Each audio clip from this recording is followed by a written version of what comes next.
Hi everyone, welcome back. We've got a brand new story to share with you. So let's begin. My name is Randy. A single phone call at 3 in the morning finally made me see what I'd been ignoring for months. For months, I let my girlfriend take advantage of me because I loved her and I thought we had a future together. But her choices kept chipping away at that dream until there was nothing left. That 3 a.m. call was just the final piece that made everything fall apart, but the cracks had been there for a long time. But when you're in love, you make excuses. You give second chances, then third chances, then you lose count. Here is how I finally stopped making excuses and started standing up for myself, even though it cost me the relationship I thought I wanted. When I first met Madison about a year and a half ago, everything was terrific.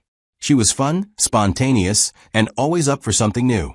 When I was with her, I felt more alive than I had in years. We'd go on adventures and do anything we wanted. For the first time in my life, I could actually see myself getting married. I'd never been that guy who thought about weddings or kids or any of that stuff, but with Madison, I couldn't help it. It scared me how much I wanted that future with her, but in a good way, you know? Like I'd finally found the person I was supposed to be with. But here's the thing, there was this one issue that kept eating at me, and no matter how much I tried to ignore it or work around it, it just kept getting worse. Madison enjoys being outside. And I don't mean occasionally going out with friends on a Saturday night.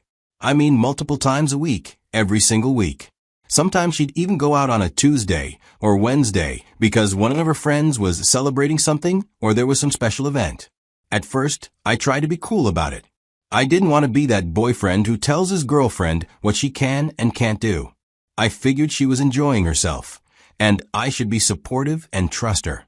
But as the months went by, it stopped being something I could brush off.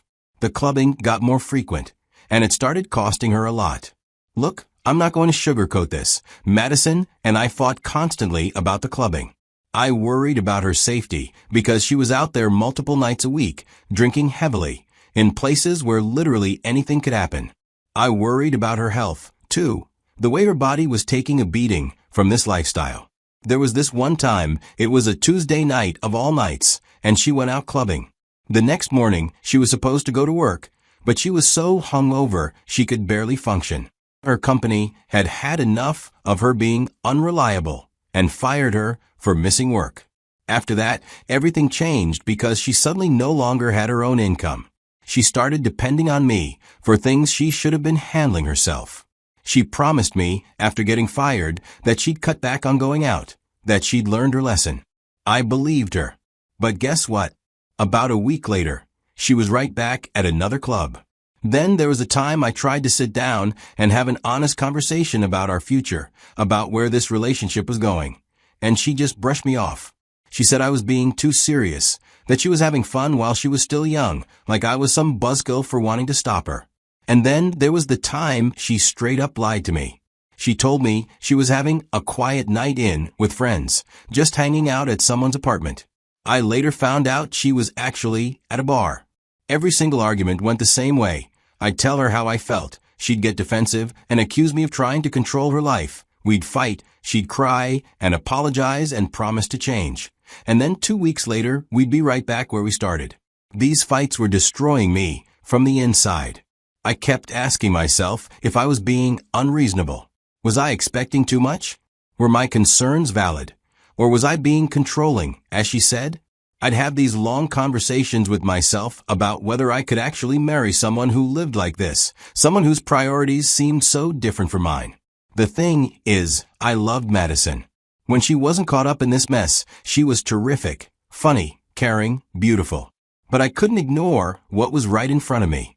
It felt like a symptom of something more profound, maybe immaturity, maybe irresponsibility. Perhaps we just wanted different things out of life. I started pulling back emotionally because I had to protect myself. Every broken promise hurt, and I couldn't keep setting myself up for that disappointment. I'd been looking at engagement rings online for months, but I never bought one. The future I'd been picturing started to feel less like a plan and more like a dream that would never happen. Then, just days before everything fell apart, we had the most significant argument yet. I sat her down and told her straight up that I couldn't do this anymore. I couldn't stay in a relationship where she kept making the same destructive choices over and over. I told her something I'd been holding back, that I'd wanted to marry her, that I'd been seriously thinking about proposing. But her constant clubbing and all the fights it caused had made me doubt everything. I wasn't sure anymore if we were compatible for the long term. I told her I needed to see real change, not just words, but actual change in her behavior, before I could even think about moving forward. At first, she tried to play the victim, acting as if I were the one being unreasonable. But when she saw I wasn't backing down this time, she switched tactics.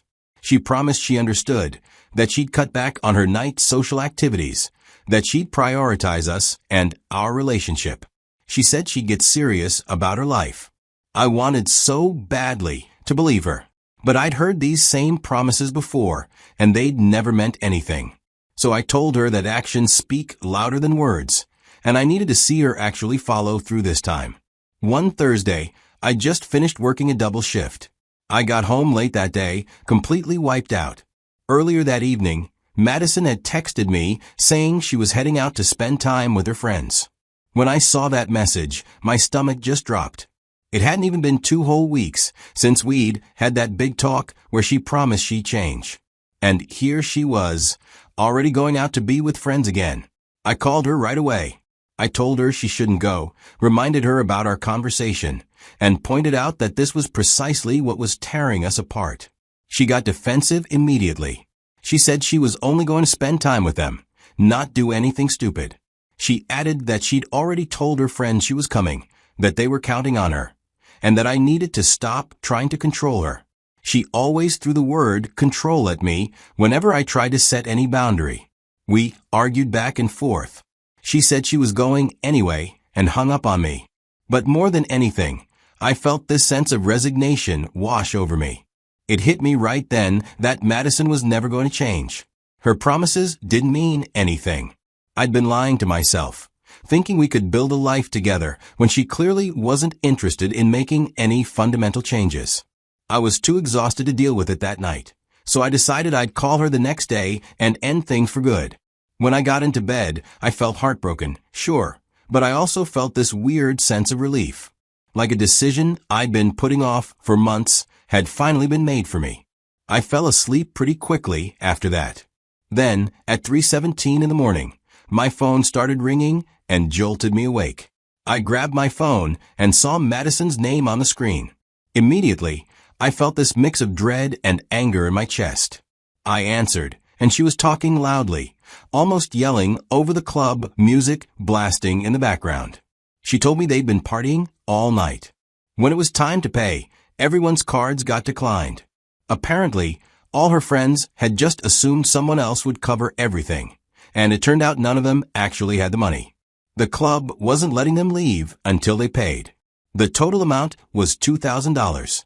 She was demanding that I send her the money through Cash App, Venmo, or whatever. She kept saying it was an emergency, that the club was threatening to call the cops if they didn't pay. I felt this surge of anger go through me, but honestly, I wasn't even surprised. Of course, this happened. I'd warned her not to go, and she went anyway, and now here we were. I felt absolutely nothing but cold resolve. This was it. This was the proof I'd needed that she would never change. She'd keep making these reckless decisions and expect me to fix everything for her. I told her, call your dad. That's all I said. She immediately started protesting, saying her dad wouldn't pick up, that she couldn't call him, that I was being cruel and heartless, that this would ruin everything between us. I just repeated myself. Call your dad. I warned you not to go. I told you what would happen if you kept doing this. This is your consequence, not mine. Call your dad. She started screaming at me then, calling me every name she could think of, saying I was proving I never really loved her. And you know what? I was done. I said, you're right. I can't love someone who refuses to respect me or our relationship. We're done. Call your dad. I hung up before she could say anything else. I turned my phone completely off and got back into bed. I'm not going to lie, I didn't fall asleep right away. I just lay there in the dark for a while, and I could feel this weight lifting off my shoulders. Was I sad? Yeah, of course. But more than anything, I felt relieved. I'd finally done what I should have done months ago. After a while, the exhaustion caught up with me, and I fell asleep. I woke up around 9 the next morning feeling groggy as hell. But there was something different about how I felt. I reached over and turned my phone back on, and within seconds it started buzzing like crazy. Notifications just kept popping up one after another. I had dozens of voicemails and texts from Madison, a bunch more from her friends. I started scrolling through everything. Madison's texts were all over the place. Some of them were angry, calling me every name you can think of. Others were desperate, begging me to call her back. Then there were the really nasty ones where she blamed me for ruining her entire life. Her friends weren't any better. They were calling me a terrible boyfriend, saying I should be ashamed of myself for leaving her stranded like that. I sat there reading through all of it, and honestly, I just felt numb. Part of me expected this kind of reaction, but seeing it all laid out like that was still pretty intense. Then I saw the voicemail from that unknown number, and my blood went cold. I pressed play, and it was a police officer from the local precinct asking me to call back about an incident involving Madison. My mind immediately started racing. What happened to her? Did the club actually call the cops? Was she hurt? Was she in jail? Look, I know I'd ended things with her just a few hours before, but I still cared about whether she was safe or not. I didn't want anything terrible to have happened to her. I called the number back right away, and the officer's confirmation that everything between us was done for good confirmed that. The officer explained that Madison and her friends had been arrested early that morning. When they couldn't pay their bill at the club, management called the police. But it didn't stop there. The situation got way worse. When the cops showed up, Madison was apparently drunk and started acting crazy. She was yelling at everyone, accusing the club of discriminating against her, making all kinds of threats. When the officers tried to calm her, she pushed one of them. So now she wasn't just being arrested for not paying her bill. They charged her with disorderly conduct and assaulting a police officer, too. The officer told me he was calling because Madison had me listed as her emergency contact, and she'd been demanding that I come bail her out. I just sat there trying to process what I was hearing. It felt unreal, like I was in some bad dream. Part of me couldn't believe that the woman I'd almost proposed to was sitting in a jail cell for assaulting a cop. But another part of me wasn't surprised at all. This was precisely what I'd been warning her about for months. This was the natural result of her reckless behavior, and now she was finally facing real consequences. I asked the officer a bunch of questions about what the charges meant, what would happen to her next, and whether she was okay, or if anyone had hurt her.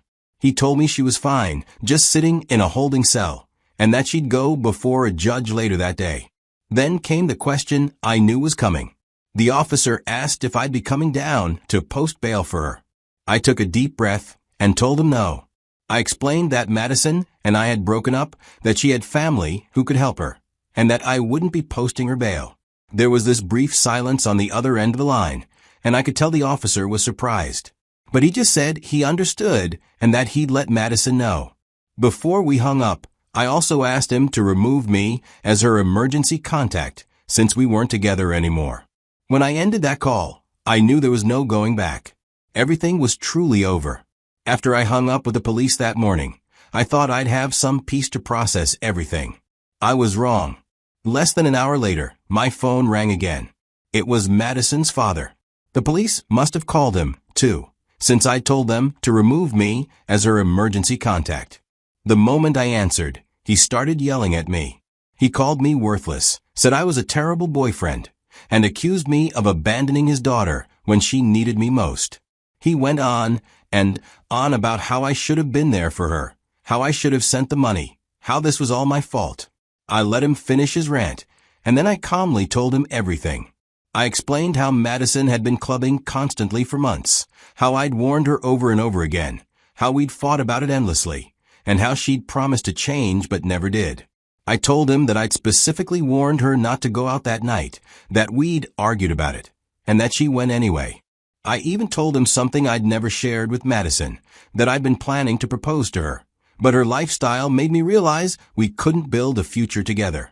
I said Madison needed to deal with the consequences of her own choices, and that's why I wasn't sending money or posting bail. There was silence on the other end for a few seconds. Maybe he understood what I was saying, or perhaps he didn't want to talk anymore. Either way, he hung up without another word. I found out later that he did bail her out, but he made her sit in that cell for most of the day first. He wanted her to think about what she'd done. I never talked to Madison again after that night. She texted me once she got out of jail. It was a long message, probably written in a rush, jumping from one thought to another. Parts of it were apologies, saying she was sorry and that she messed up. Other parts blamed me for everything, saying that if I'd just sent the money, none of this would have happened. She said I ruined her life by refusing to help her. That line made me angry because it proved she still didn't get it. I had been serious. I'd told her how I felt about her clubbing hundreds of times. I'd warned her that it was destroying our relationship. She knew, but she didn't care enough to change until it was too late. I didn't want to leave things messy, so I sent her one last text. I kept it simple. I wrote, "You knew how serious I was. I told you countless times. I warned you. You chose clubbing over our relationship every single time.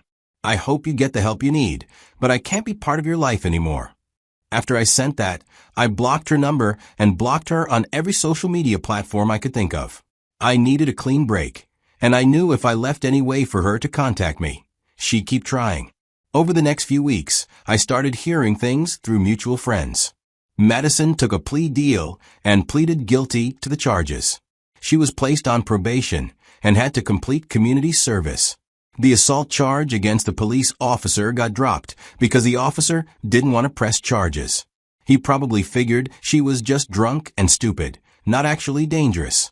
I also heard that her relationship with her father was still rocky, but she'd moved back in with him and was supposedly trying to get her life together. I don't know if that's true. Our mutual friends were split on what I'd done. Some of them thought I was cold and heartless. They said I should have helped her, especially since she got arrested. They acted like I was the bad guy for not bailing her out. Other friends told me I did the right thing. They said I'd set boundaries and stuck to them, and that I was lucky I didn't marry someone who lived like that. Honestly, I stopped caring what people thought. They weren't in the relationship. They didn't see what I saw or deal with what I dealt with. The hardest part wasn't dealing with other people's opinions. It was dealing with my own feelings. I went through this weird grieving process after everything ended. I wasn't just sad about losing Madison. I was unhappy about losing the future I'd imagined with her. I'd pictured us getting married, buying a house, maybe having kids one day. I'd thought about what our life would look like in 5 years, 10 years, 20 years. All of that was gone now, and I had to accept that it was never going to happen. For a while, I constantly second-guessed myself. I kept wondering if I'd made a mistake. I should have been more patient. I should have been more supportive. I should have helped her that night and tried one more time to make things work. But then I think back to that 3 a.m. phone call. I'd remember how she'd gone out after I specifically told her not to. I'd remember how she demanded $2,000 like it was my responsibility to fix her mess. I'd remember the arrest, the charges, the chaos. And I'd realize that her lifestyle was entirely out of control, and nothing I did was going to change that.